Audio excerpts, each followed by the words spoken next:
আপনি কি জানেন মধু সিল করা পাত্রে হাজার বছরেরও বেশি সময় টিকে থাকতে পারে? এমনকি এটি প্রাচীন মিশরের সমাধিতেও পাওয়া গেছে। মধু হলো এক প্রকারের মিষ্টি ও ঘন তরল পদার্থ যা মৌমাছি ও অন্যান্য পতঙ্গ ফুলের নির্যাস হতে তৈরি করে এবং মৌচাকে সংরক্ষণ করে। এটি উচ্চ ঔষধি গুণ সম্পন্ন একটি ভেষজ তরল। এর দীর্ঘ রহস্য লুকানো আছে মৌমাছিদের মধু তৈরি করার প্রক্রিয়ার মধ্যে। কর্মী মৌমাছিরা ফুল থেকে মিষ্টি নির্যাস অর্থাৎ নেকটার সংগ্রহ করে মৌচাকে নিয়ে আসে। যখন নির্যাসটি মৌচাকে জমা হয়, মৌমাছিগুলো তাদের পাখা দিয়ে তা দ্রুত হাওয়া দেয় যাতে পানি তাড়াতাড়ি বাষ্পীভূত হয়, যার ফলে এটি নষ্ট হয় না, কারণ খাবার নষ্টকারী ব্যাকটেরিয়া এই পরিবেশে বেঁচে থাকতে পারে না। তাই মধু অনেক দীর্ঘ সময় ধরে ভালো থাকে।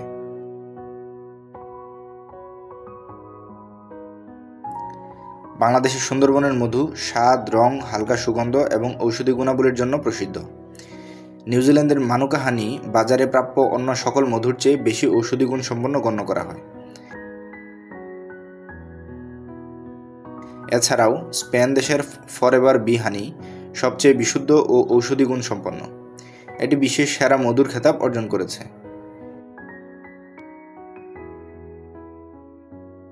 মধুতে প্রায় ৪৫টি খাদ্য উপাদান থাকে। তার মধ্যে ফুলের মধুতে থাকে ২৫ থেকে ৩৭% গ্লুকোজ, ৩৪ থেকে ৪৩% ফ্রুক্টোজ, ০.৫ থেকে ৩% সুক্রোজ, ৫ থেকে ১২% মন্টোজ, ২২% অ্যামাইনো অ্যাসিড, ২৮% খনিজ লবণ, ১১% এনকাইম। এছাড়াও ১০০ গ্রাম মধুতে থাকে প্রায় ৩০৩ ক্যালোরি। এছাড়াও থাকে vitamin B1, B2, B3, B5, B6, iodine, zinc, copper, antibacterial উপাদান ও অ্যান্টিমাইক্রোবিয়াল উপাদান। রাতে ঘুমানোর আগে মধু খেলে মস্তিষ্কের ক্রিয়া ক্ষমতা ভালো থাকে। নিয়মিত মধুপানে রোগবালাই কমে যায়, কেননা মধু মানবদেহের রোগ প্রতিরোধ ক্ষমতা বৃদ্ধি করে। মধু ঠান্ডায়ও খুব ভালো কাজ করে। পেনিসিলভেনিয়া স্টেট কলেজের পরীক্ষায় দেখা গেছে বাজারে যত ওষুধ পাওয়া যায় তার চেয়ে অনেক বেশি কার্যকর ১ চামচ মধু। মধুর ভাইরাস প্রতিরোধী ক্ষমতা উচ্চ। মধু হজমে সাহায্য করে। পেটরোগা মানুষের জন্য মধু বিশেষ উপকারী। প্রাচীনকাল থেকে গ্রিস ও মিশরে ক্ষত সারাইয়ে মধু ব্যবহৃত হয়ে আসছে। ২০০৭ সালে সিডনি বিশ্ববিদ্যালয়ের এক পরীক্ষায় দেখা গেছে অধিকাংশ ক্ষত ও জখমের উপশমে মধু ডাক্তারি ড্রেসিংয়ের চেয়েও বেশি কার্যকর। অগ্নিদগ্ধ ত্বকের জন্যও মধু খুব উপকারী। মধু খুব ভালো শক্তি প্রদায়ী খাদ্য, তাপ ও শক্তির ভালো উৎস। মধু দেহে তাপ ও শক্তি জুগিয়ে শরীরকে সুস্থ রাখে, পাকস্থলীর সুস্থতা ও হজমে সহায়তা করে এবং কোষ্ঠকাঠিন্য ও রক্তশূন্যতা দূর করে। ২ চামচ মধুর সঙ্গে ১ চামচ রসুনের রস মেশান।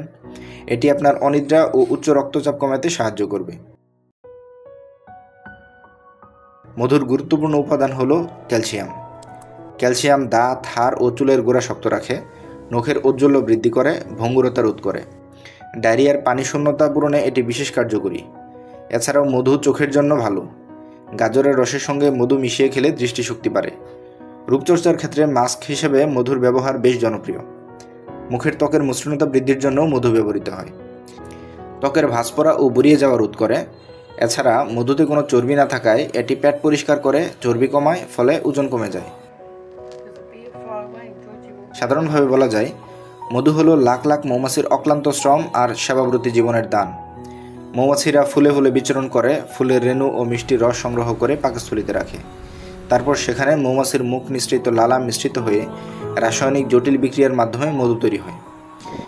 এরপর মুখ হতে মৌচাকের প্রকোষ্ঠে জমা করা হয়। আরবি পরিভাষায় মধুপোকা বা মৌমাছিকে নাহল বলা হয়। পবিত্র কোরআনে এই নামে একটি স্বতন্ত্র সূরা বিদ্যমান আছে। সূরা নাহলের আয়াত ৬৯-এ আল্লাহ তাআলা ইরশাদ করেন, তার পেট থেকে বিভিন্ন রঙের পানি নির্গত হয়, তাতে মানুষের জন্য রয়েছে রোগের প্রতিকার। আপনি প্রকৃতির এই অমূল্য দানকে নিজের প্রয়োজনে ব্যবহার করে সুস্থ থাকুন এবং কুরআনিক চিকিৎসা হিসেবে অন্যদেরকেও ব্যবহারের পরামর্শ দিন।